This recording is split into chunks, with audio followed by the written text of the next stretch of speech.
Eh ben ça pour une surprise, je m'attendais vraiment pas à tout ce qui s'est passé dans cet épisode, en tout cas, ça c'est sûr. On est de retour pour traiter l'épisode 7 de Daredevil Born Again, et ça file, mine de rien, on est déjà à 7 sur 9, il reste plus que 2 épisodes. Et quel épisode, voilà, encore une fois il s'est passé pas mal de petites choses assez intéressantes, on va tout de suite en parler en full spoil encore une fois.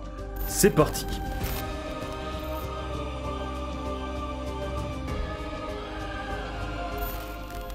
Au tout début de l'épisode, du coup, on voit Fisk qui parle avec son associé, voilà, son second, donc j'ai oublié le nom, c'est pas très important. Il lui parle de son passé, on apprend, on nous confirme plutôt que Fisk n'a pas encore tourné vraiment la page de tout ce qui s'est passé chez Netflix, enfin, durant les saisons Netflix en tout cas, parce que on voit dans ses yeux qu'il a une très grande conviction et qu'il lui dit que vraiment, en fait, on comprend pourquoi il mène son plan ferme d'extermination des justiciers en ville, parce que vraiment Daredevil il lui explique en lui disant qu'il est de retour parce que il y a la petite Angela qui s'est réveillée donc après l'attaque de Muse et qui a dit que c'est Daredevil qui l'avait sauvé, voilà. Donc dans ce contexte là, eh bien on a Fisk qui raconte son passé avec Daredevil et qui lui dit que il lui a niqué tout simplement son business sur 10 ans de charbon quoi. Donc il a le seum, le gros Fisk. Voilà pourquoi il veut absolument faire régner la paix entre guillemets à sa façon dans la ville, tout en éliminant les justiciers, ce qui va expliquer donc pourquoi est-ce qu'il a voulu monter carrément maire de New York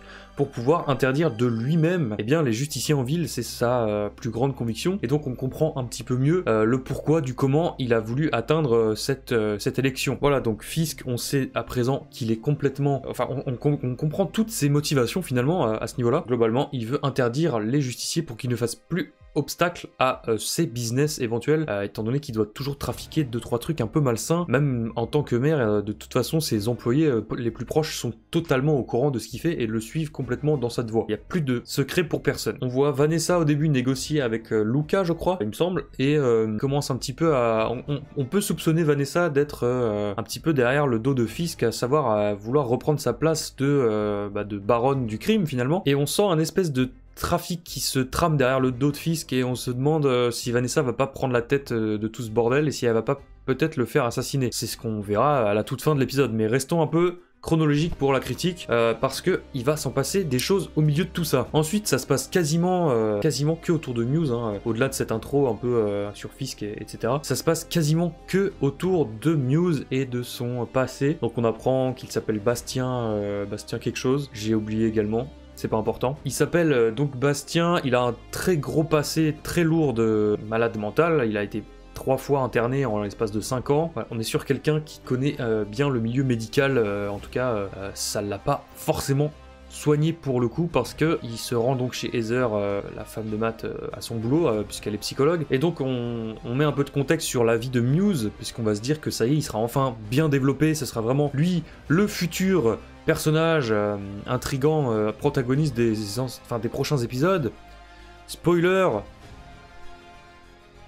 je le mets partout comme ça tout le monde le voit bien. Spoiler non, vu que après ce qui va se passer, on se doute que ça va pas se passer exactement comme ça. Donc voilà, il a fait du taekwondo, machin. Donc le mec sait se battre. On veut nous expliquer qu'il sait se battre, sans aller forcément plus loin que ça. On va comprendre que c'est un mec dangereux, qu'il a des problèmes, mais en vrai de vrai, c'est un peu léger, c'est un peu mid sur le développement, parce qu'en vrai, on sait rien du gars à part ça, quoi. On a ce petit parallèle entre lui et Fisk qui parle dans son bureau avec la lieutenant de police. Donc voilà, ce qui étoffe un peu aussi son lore, on va dire. Mais heureusement, il était temps que ça arrive, parce que le boug va pas faire long feu. Donc là, Heather comprend petit à petit, assez subtilement, c'était assez bien amené, que elle comprend très vite qui c'est finalement, parce que bon, elle, sa réaction est plus subtile en tout cas que lui, parce qu'elle essaye de rester professionnelle quoi qu'il, et c'est assez compliqué parce que tu sens qu'elle essaye de rester stoïque. Elle joue vraiment très très bien pour le coup, je trouve. Elle essaie de rester stoïque et il y a la petite larme qui coule quand même, parce qu'elle elle se chie dessus profondément, et là le mec pète un plomb, forcément il a le nez qui coule, donc oh tiens, hop, petit dessin sur le truc. Bon, c'était bien, assez bien amené quand même, faut pas cracher dessus. C'est pas le plus subtil encore une fois, mais ça fait le taf. On se doute que ça va pas plaire à Matt. Moi quand j'ai écrit ma note, je me suis dit oh là, Matt il va péter un plomb prochainement, ça va être hyper violent. Faut qu'on en parle aussi de ça, parce que faut en parler de ça. Matt il va dans le repère de Muse, il retourne dans le repère, donc il touche les dessins, donc c'est des dessins faits avec du sang.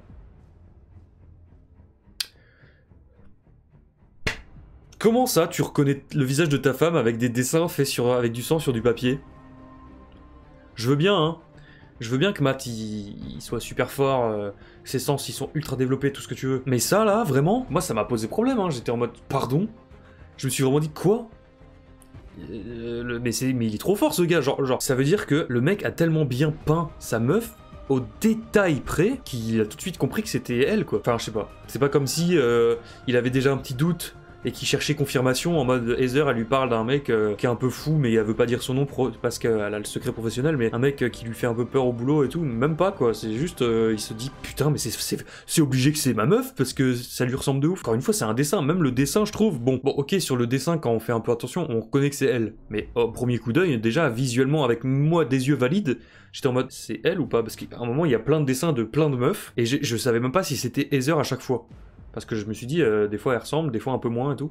Même si c'est très bien fait et tout, mais je me suis dit, c'est plein de jeunes femmes qui trouvent jolies, parce que je sais que dans les comics, souvent ils s'attaquaient aux meufs qui trouvaient jolies, enfin voilà. Mais du coup, comment... Enfin, j'ai trouvé ça un peu con, du coup là, ça m'a... Ouais, j'ai trouvé ça spécial. Et donc, après tout ça, on a Muse qui attache Heather sur un fauteuil, donc dans son cabinet, et il commence à la couper sur son bras. Ça m'a donné des frissons, hein, hématophobe que je suis. C'était un peu compliqué, ce petit passage-là pour moi. Mais... Voilà, assez bien fait, assez convaincant, pour le coup, je peux pas dire grand chose. Et après, bah, il a commencé à vouloir la perforer, je sais pas quel est le terme, mais il a voulu récolter son sang, donc voilà, je sais pas pourquoi il avait un grand drap, peut-être il voulait faire une toile géante à taille 1 sur 1 d'un humain, je sais pas. Dans tous les cas, on a Matt qui arrive, il défonce la fenêtre, et étrangement, personne ne l'a vu alors que c'était en plein jour. On a des gens qui ont filmé la fenêtre, on a plusieurs fois le plan de la fenêtre cassée, mais personne ne l'a vu en mouvement, donc étrange un peu, ça aussi. Donc après, on a un combat avec des chorégraphies plutôt cool, pour le coup, dès qu'il n'y a pas de CGI, hein, c'est assez réussi. Même si j'ai quand même noté que les coups ont pas l'air vraiment d'avoir d'impact, ils sont pas impactants les coups. J'ai eu un peu l'impression que ça manquait d'impact, j'ai eu un peu l'impression que ça manquait d'effets sonores, de coups violents, on dirait à peine qu'ils se battent là, on dirait limite que c'est sous-mixé les bruits de baston. Assez bizarre, j'ai pas trop été dedans là pour le coup. Petit effet un peu cool, Matt t'as pas hésité à déployer son harpon pour lui transpercer l'épaule pour le retenir parce qu'il allait tuer Heather, j'ai trouvé ça cool qu'il aille aussi loin. C'était un peu cool, donc voilà. Encore une fois, chorégraphie réussie, ambiance sonore assez moyenne. Et donc on en arrive du coup à la fin tragique de Muse finalement, qui se fait abattre par Heather de plusieurs balles dans le corps avant de s'effondrer, je pense, après que son adrénaline soit redescendue et vraiment le sang qui part de son corps, c'est ciao. Moi j'aurais pas eu la force de tirer, je vous le dis tout de suite. Le perso s'arrête comme ça, je suis atrocement déçu par ça. Je m'attendais absolument pas à le voir crever maintenant, étant donné que pour moi c'était le méchant de toute la série et qu'il allait probablement mourir peut-être au dernier épisode ou un truc comme ça. Du coup, plus d'antagonistes officiellement, plus de méchants qui tuent des gentils finalement. Je ne m'attendais pas à ce qu'on abatte le méchant comme ça. Ça fait beaucoup de gens qui crèvent assez soudainement. Sur quoi va se concentrer la fin de série? Parce que honnêtement, on n'a plus que Fisk, on n'a plus que Matt et on a le Punisher et encore lui, il est plus tellement dans l'intrigue, hein, quoi. C'était un peu une parenthèse aussi, donc voilà. On n'a plus vraiment. Là, on a un repère qui s'est un peu brisé. J'avoue, je ne sais plus sur quoi ça va se passer. J'ai l'impression qu'on avait deux persos.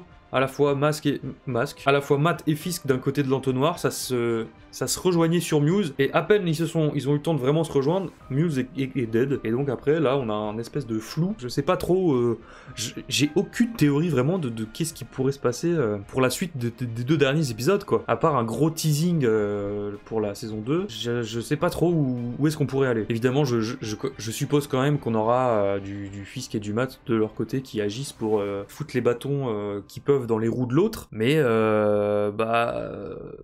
est-ce que ça va suffire? Je sais pas, j'avoue que là je suis assez curieux de savoir comment ils vont se débrouiller pour la fin. Et donc évidemment, ce qui est intéressant à la fin de cet épisode, c'est de voir que c'est finalement Fisk qui décide de maquiller un petit peu l'arrestation, enfin l'arrêt des activités de Muse par sa mort en disant...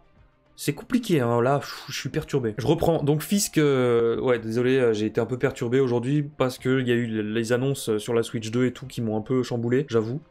J'en reparlerai peut-être plus tard, mais en attendant, abonne-toi peut-être. On vient de passer là tout juste les 600 abonnés, c'est sublime, ma chaîne grandit à vitesse, à sa petite vitesse, voilà, elle suit son chemin, c'est magnifique. Petite parenthèse dans la critique, voilà, c'était pas prévu, mais voilà. Si tu tombes dessus, eh ben rejoins-nous, comme ça on sera peut-être 601. Merci d'avance. Je vais y arriver, donc Fisk maquille évidemment le meurtre de Muse par un acte héroïque de son unité d'élite fait de criminels et de corrompus évidemment, pour ne pas que la presse dise que heureusement qu'un justicier était là pour faire le boulot. Évidemment, personne n'a soupçonné que c'était Heather qui a tiré, il me semble en tout cas. J'ai cru entendre qu'à un moment ils disent qu'il avait un flingue pour se suicider à la fin, après avoir tué Heather, donc oui, peut-être, je sais pas. Oui, c'est possible. Dans tous les cas, évidemment, Fisk va faire un communiqué de presse pour revendiquer cet acte de sa part, donc voilà, pour rassurer un petit peu ses électeurs, ses concitoyens, finalement. Tu es mouillé, toi. Pourquoi t'es mouillé comme ça? Putain, mais il pleut dehors. Pourquoi t'es mouillé? Il pleut pas, là. T'as été faire quoi? Désolé, j'engueule mon chat. Il rentre, il est trempé. Étrange. Oui, donc on va y arriver, désolé. Fisk donc maquille tout ça et se fait bien voir par ses concitoyens parce qu'à la télé, il montre le masque de Muse en mode on a réussi, on l'a fait, vous avez bien fait de croire en moi, je tiens mes promesses. Évidemment que c'est faux et évidemment on a aussi le petit lutin préféré de Fisk qui essaye de convaincre la petite nièce de Ben Urich de publier un truc sur son blog en mode ce n'est pas Daredevil qui a tué le méchant, c'est les unités d'élite, gna gna gna gna. Et donc, dernière séquence de cet épisode, on a Vanessa qui renvoie un message un peu bizarre à quelqu'un. Ensuite, on se rend compte que c'est Aluka, et là, je me suis dit, oh putain, elle va le faire assassiner. En tout cas, elle va essayer de le faire assassiner, et après, soit ça va foirer, elle va faire profil bas en mode c'était pas moi, soit, en fait, c'est simple, là, s'il y en a pas un des deux qui meurt, elle est foutue. Elle est foutue, la Vanessa. Eh ben, au final, je me suis dit, ça sent le coup monter quand même, il est bizarre qu'il soit tout seul à une adresse comme ça. À partir du moment où il était vraiment seul dans un resto, j'ai cramé que c'était un coup monté, et donc le mec arrive, il se pose pas une seule question, il sort son flingue. Évidemment, s'il avait tiré de plus loin, depuis l'entrée du resto, Fisk était mort quoi, une balle dans le crâne, enfin...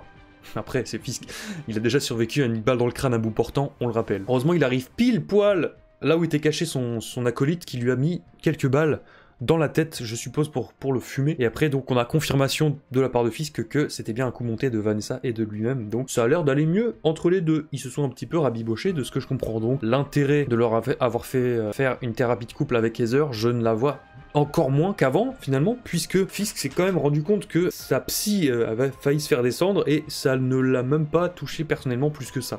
Je comprends pas de ouf encore pourquoi tout ça, puisque là, ils ont l'air de refaire des bails sombres ensemble, finalement, pour leur business, donc voilà. L'épisode se coupe là-dessus.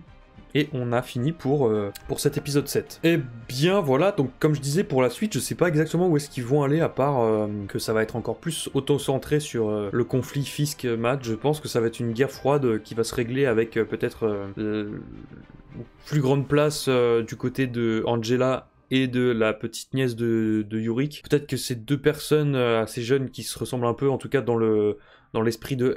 À leur manière, elles peuvent apporter des choses très précises, et ce serait pas con qu'elles aient plus d'importance, en tout cas pour la suite, parce que au-delà de ça, qu'est-ce qu'on a d'autre comme perso qui peuvent avoir un tournant assez important hormis Fisk et Matt, là, on a évidemment Heather qui va comprendre aussi, petit à petit, je pense qu'elle a réussi à comprendre, d'ailleurs, pour revenir à ça, que c'était Muse son client, et elle a l'air d'avoir quelques petits soupçons aussi du côté de Matt, parce qu'elle voit qu'il est blessé, elle voit qu'il réagit pas exactement bien à chaque fois, et là elle se dit que elle a cru se souvenir que Daredevil avait appelé par son prénom, donc elle va commencer à avoir des soupçons du côté de Matt à ce niveau là quoi, donc intéressant, à voir où est-ce que ça va, après bon...